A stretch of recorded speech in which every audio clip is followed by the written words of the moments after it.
한편 손책과 주유는 강동 이교라고 불리는 대교, 소교와 결혼하고 강동 지역의 내정을 다지고 있었습니다. 조조는 손책이 강성해지자 신경 쓰이기 시작했죠. 그리하여 손책에게 벼슬을 내리고 조인의 딸과 자신의 아들 조창을 손씨 집안 사람들과 결혼시키며 나름 우호 관계를 맺으려 했습니다. 손책은 대장군 자리의 직책을 요구했지만 조조가 생각하기엔 대장군 자리를 주기엔 좀 무리가 있다고 생각하여 주지 않자 둘의 관계는 어긋나 버리기 시작했죠. 그리하여 손책은 조조와 원소가 대치 중인 이때를 노려 허창을 공격할 생각입니다. 그런데 손책의 부하 중 허공이라는 자가 조조에게 손책을 경계하라는 밀서를 전하려다가 걸렸습니다. 손책의 강동을 평정한 후 허공은 손책의 부하가 되었지만 마음만은 항복하지 않았던 것이죠. 이 사실을 알게 된 손책은 허공과 그의 일족을 죽였습니다. 그러던 어느 날 손책이 사냥을 하고 있었는데 갑자기 괴한들의 습격을 받습니다. 그들은 허공의 식솔들로 허공을 죽인 것에 대해 복수하기 위해 습격한 것이었죠. 이때 손책은 독이 발린 화살을 얼굴에 맞았고 허벅지는 창으로 찔렸습니다. 다행히 중간에 부하들이 나타나 죽진 않았으나 중상을 입은 손책. 화탈을 불러 겨우 치료하였으나 워낙 상태가 심각해 허창을 공격하지 못하고 요양하게 되죠. 요양을 하고 있는 어느 날 손책이 지내는 곳에 우길이라는 도사가 나타났습니다. 우길은 많은 제자를 거느리고 각지를 방랑하며 신비한 도술로 많은 백성을 구했기 때문에 명성이 높았던 도사였죠. 손책의 부하 장수와 빈객들이 우길을 맞이하고 그에게 절하는 모습을 보자 손책은 매우 화가 났습니다.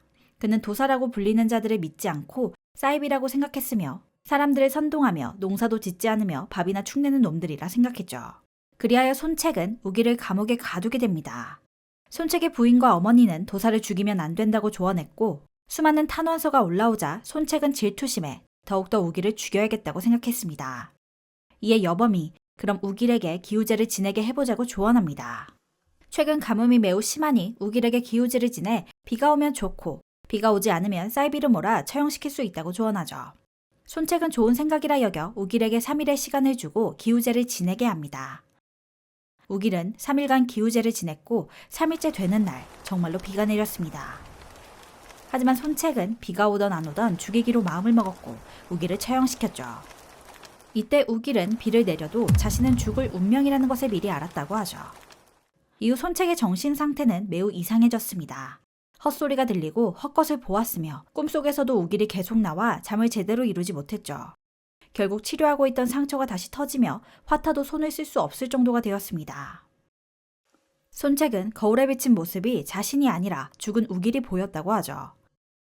손책은 장소를 불러 동생인 송건에게 후사를 맡길 것이며 만약에 송건이 아니다 싶으면 당신이 나라를 맡으시오 라고 하며 사망하게 됩니다. 이때 손책의 나이는 27살이었습니다. 그리하여 손책의 세력은 그의 동생 송건에게 이어졌습니다. 당시에 송건은 19살로 무예는 아버지인 손경과 손책에 비해 부족했으나 매우 총명하여 나라를 이끌기에는 더 적합한 인물이라고 하죠. 송건은 형인 손책과는 달랐습니다. 일단 조조와 화친을 맺어 전쟁을 멈추고 내정에 힘을 썼죠. 내정은 장소의 말을 잘 들으며 정치를 하였고 나라 밖의 일은 주유와 상담하며 진행했습니다. 그리하여 강동 지역은 안정을 찾죠. 그리고 인재를 더욱더 발탁하기도 했습니다. 주유의 추천대로 노숙과 제갈근을 등용하죠. 노숙은 매우 부유한 호족 집안으로 가난한 사람을 도와 고향 사람들의 인망을 얻었습니다. 그리고 무술과 병법을 배우며 군사 훈련에도 힘을 썼죠.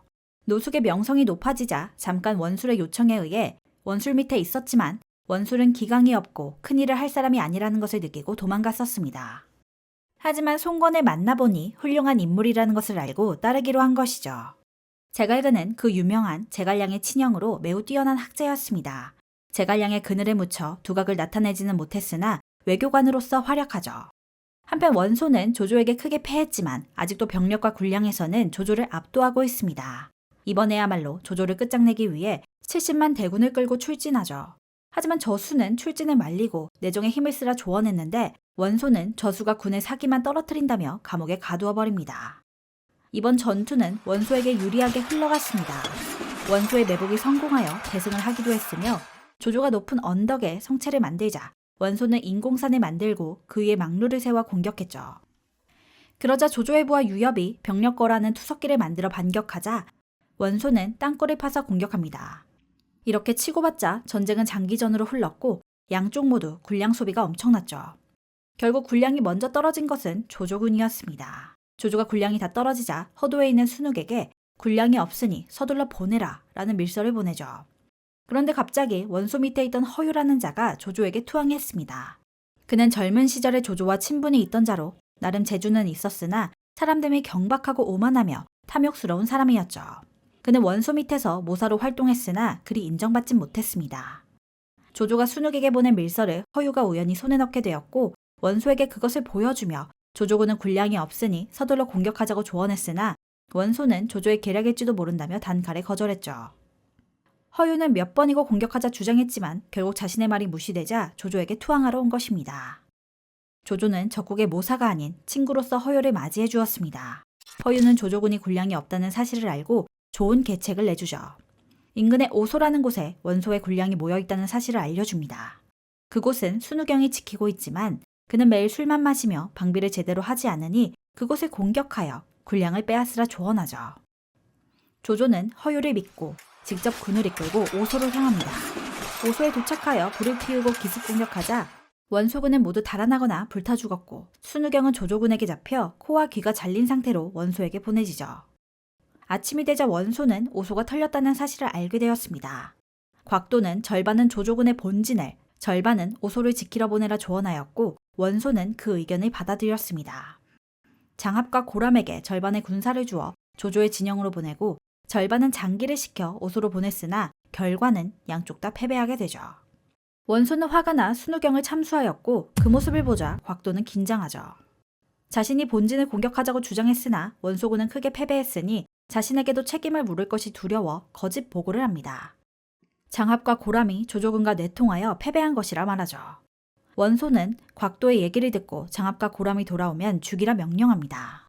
한편 장합과 고람은 원소 진영으로 퇴각하던 중 그 사실을 듣게 되고 이대로 복귀해봐야 죽음을 피할 수 없기에 조조군에게 투항하기로 하죠.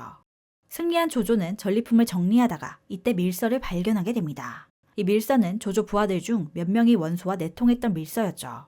하지만 조조는 그 밀서를 보지 않고 모두 태워버렸습니다. 모든 것을 덮는다는 의미였죠. 그리고 감옥에서 저수를 발견합니다. 저수는 뛰어난 모사로 조조는 투항하여 자신의 밑으로 들어올 것을 권유했으나 저수는 거절했습니다. 저수는 목숨을 구걸하지 않고 결국 참수를 당하죠. 한편 대패하여 도망간 원소. 원소는 전쟁을 하지 말라고 말렸던 전풍을 떠올리며 후회했습니다. 전풍의 얼굴을 부끄러워서 볼 수가 없다고 생각하고 있었는데 옆에서 봉기가 전풍은 전쟁에서 패배했다는 소식을 듣고 자신의 말이 맞았다며 기뻐합니다. 라고 말해주었죠. 그 말을 듣자 원소는 전풍에게 자결하라는 명령을 합니다. 그리하여 전풍은 그의 명령대로 자결을 선택하죠. 이때 전풍은 원소가 패배해 돌아오면 자신을 죽일 것이라는 것을 알고 있었다고 합니다. 비록 큰 패배를 했지만 아직도 조조보다 더 많은 군사를 가지고 있던 원소. 이번에는 자신의 아들 원담, 원희, 원상과 조카 고간이 많은 병사들을 이끌고 찾아왔습니다. 이들은 모두 원소의 영토 중 중요한 곳을 맡고 있었으며 후계자가 될 수 있는 자격이 있는 사람들이었죠. 그 중에 특히 장남인 원담과 셋째인 원상이 유력 후보였습니다. 원담은 장남이라는 타이틀을 가지고 있어 정통 후계자이지만 인물됨이 별로여서 원소는 그를 총애하지 않았습니다. 반면 셋째인 원상은 미모가 빼어나고 총명하여 원소가 총애했으나 주변에서는 나이가 어리니 원담을 후계자로 삼아야 한다고 조언했죠. 원소는 후계자 문제를 명확하게 해결하지 않고 일단 출진하게 됩니다. 30만이라는 대병력을 이끌고 온 원소군. 하지만 각각의 부대들이 제대로 협력이 되지 않고 있습니다. 원소의 후계자들은 서로 공을 세우기 위해 선봉에 섰고 돌격하기 바빴죠. 그 모습을 본 정욱은 계책을 내죠. 신면 매복계. 원소군이 다가오자 조조군은 계속해서 도망가며 적들을 유인했습니다. 강가까지 도망가자 그때 갑자기 10군데에 매복했던 조조군이 튀어나오자 원소군은 허무하게 패배하죠. 연전 연패를 거듭한 원소는 결국 본진으로 돌아가던 중 피를 토하고 47세의 나이로 사망하게 됩니다. 202년 관도대전에서 이긴 조조는 이곳을 조옹에게 맡기고 이번에는 연암으로 출진합니다. 연암에서 병력을 야금야금 모으고 있던 유비가 신경 쓰였던 것이죠. 이제 막 자리를 잡은 유비군은 조조군에게 순식간에 털렸습니다. 이때 유벽은 고람에게 사망하며 공도 또한 하우연에게 죽게 되죠.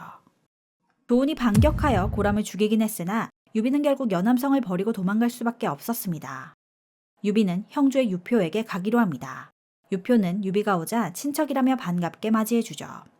하지만 유표의 부인인 채 씨와 그녀의 오빠인 채모는 탐탁지 않아 합니다.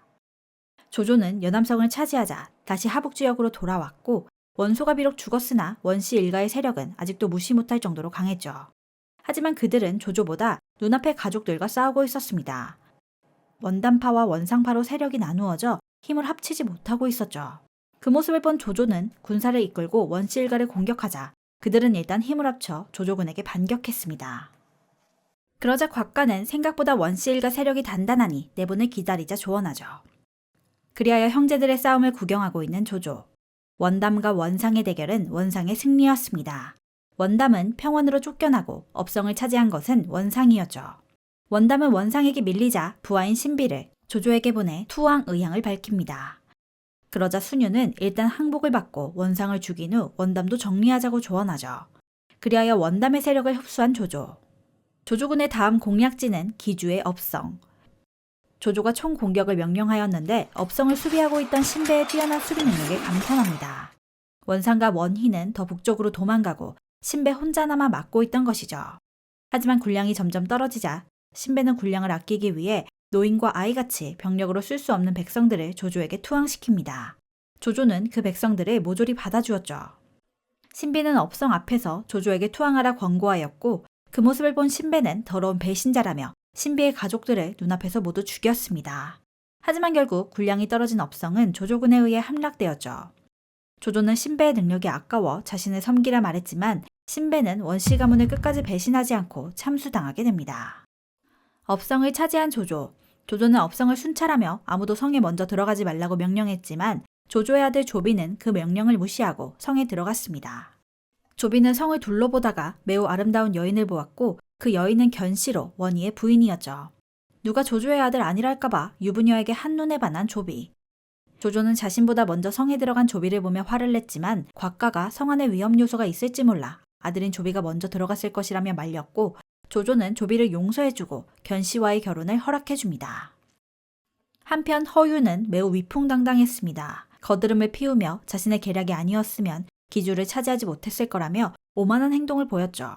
허저가 모두 함께 고생한 덕분이지 어떻게 너 혼자만의 공이냐 라고 따지자 허유는 어떻게 너 같은 게 나와 같은 헛씨냐며 허저를 무시했습니다. 허저는 한 번만 더 입을 올리면 죽이겠다고 하자 허유는 죽여봐라 난 조조의 친구인데 라고 깝죽거렸고 허저는 한 방에 목을 잘라버렸습니다. 나중에 이 사실을 알게 된 조조가 아무리 건방져도 기주를 차지하는데 1등 공신의 허유를 죽이면 어떻게 하냐며 허저에게 근신 처분을 내리지만 조조 역시 속으로는 더 이상 이용 가치가 없어진 허유가 죽은 것을 시원해했죠. 한편 기주 내의 원상의 세력이 완전히 없어지자 원담은 다시 세력을 확대하고 있었습니다. 남피성 인근에서 꾸물꾸물 병력을 늘리자 조조는 군사를 이끌고 남피성으로 향하죠. 조조군이 남피성으로 향하자 원담은 반격했고 의외로 한두 번은 조조군을 몰아내게 됩니다. 하지만 이어지는 전투 속 결국 패배하고 남피성에 틀어박히죠. 원담은 가망이 없자 신평을 항복 사신으로 보냅니다. 신평은 일전에 먼저 항복했던 신비의 형이었죠. 조조는 그 어린 놈은 도저히 믿을 수가 없다고 말하며 신평에게 원담을 버리고 자신을 섬기라고 했으나 신평은 그 제안을 거절하고 원담에게 돌아왔습니다. 신평은 조조와 있었던 일을 원담에게 말하자 원담은 너도 네 동생처럼 조조한테 붙으려고 그러냐? 라고 구박했고 신평은 억울한 나머지 화병으로 쓰러져 죽어버렸습니다. 결국 조조군은 남피성을 공략하고 이때 원담은 조홍과 일기토하여 조홍에게 죽게 되죠. 원담의 최측근인 곽도는 도망가다가 악진에게 붙잡혀 죽게 되면서 원담의 세력이 끝나게 됩니다. 조조는 원담의 목을 남피성에 걸어놓고 원담의 목을 보고 울면 곤장 세대라는 규칙을 만드는데 사람들은 원담의 목을 보고 모두 그냥 지나쳤습니다. 단 한 사람, 왕수라는 인물이 원담을 보며 통곡하였죠. 그는 원소를 섬겼던 인물이었지만 나중에는 간신들에게 밀려 제하에 있던 사람이었습니다. 왕수는 곤장을 맞아도 되니 제사를 직접 지낼 수 있게 부탁하였고 조조는 왕수의 충절을 높이사 제사를 지낼 수 있게 해주고 그를 등용하죠. 조조는 요동 쪽으로 도망간 원상과 원담을 죽여야 하나 말아야 하나 고민하는데 곽가가 뿌리를 뽑지 않으면 하북에서 그들을 지지하는 자들이 또 뭉칠 것이라 조언합니다. 그리하여 그들을 완전히 뿌리 뽑기 위해 요동으로 출진하죠. 하지만 요동 진출은 쉽지 않았습니다. 그곳은 중원과는 완전 다른 외지로 새로운 환경에 병사들은 풍토병으로 고생했고 모사인 곽가 또한 풍토병에 걸려 38세의 젊은 나이로 사망하죠. 곽가는 죽기 전 유언을 작성하였는데 원상, 원인은 요동태수 공손강에게 도망갔으니 근처에서 진영을 치고 가만히 있으면 공손강이 알아서 그들을 죽일 것이다 라는 내용이었습니다. 조조는 그것을 보고 더 이상 군사를 진출시키지 않고 원상과 원희가 오길 기다렸습니다. 곽가의 말대로 공손강은 조조의 군사가 다가오자 위협을 느끼고 원상과 원희를 죽여 조조에게 목을 바쳤죠. 한편 원소의 후계자 후보 중 한 명인 고가는 조조에게 인정받아 병주자사로 임명되었습니다. 하지만 고가는 얌전히 있을 인물이 아니었죠. 조조가 원상과 원희를 쫓아 북쪽으로 향하자 병주에서 반란을 일으켰습니다. 이때 고가는 업성 인근까지 장악하며 조조에게 상당한 위기감을 주었지만 이정과 악진, 종효 등이 반격하여 고간의 공격을 막아냈고 나중에는 순욱과 하우돈이 허도의 중앙군을 이끌고 오자 고간을 버티지 못하고 유표 쪽으로 도망가죠. 하지만 도망가던 중 왕염이라는 자에게 잡혀 사망합니다.